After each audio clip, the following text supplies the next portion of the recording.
So this screencast is going to be just a basics class of calendar.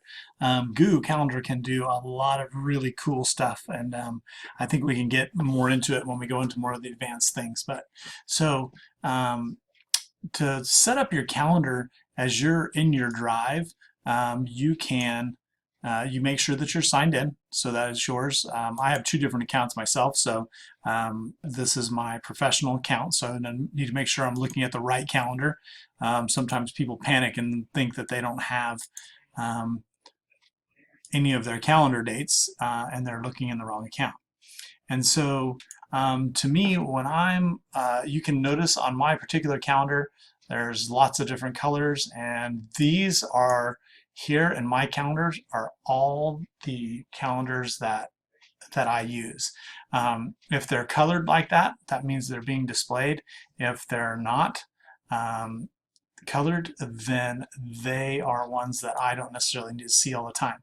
And one of the things about that is to activate that, I just hit that color and now it'll show me everything. But I don't like to have my calendar all covered up, so I put the most important things that I need to see on there.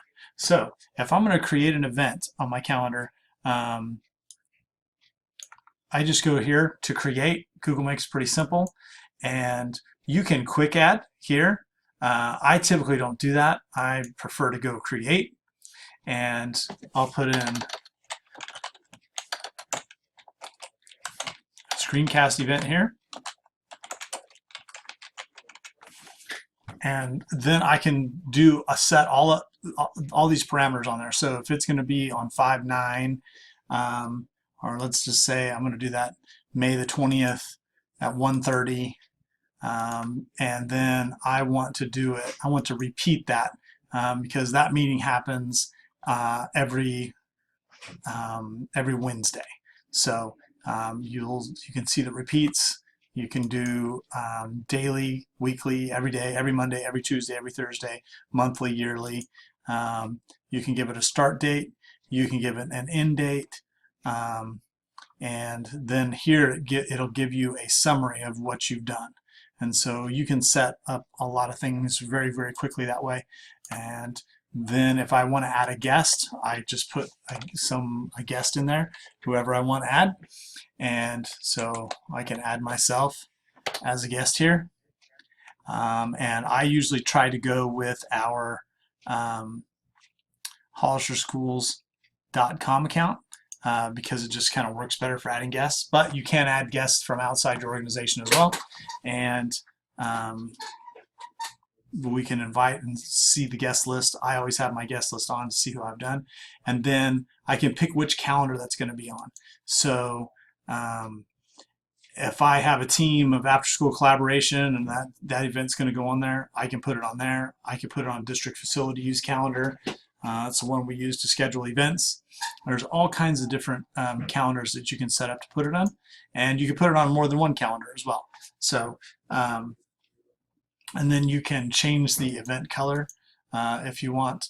I typically don't mess with that, but I know that a lot of teachers love that.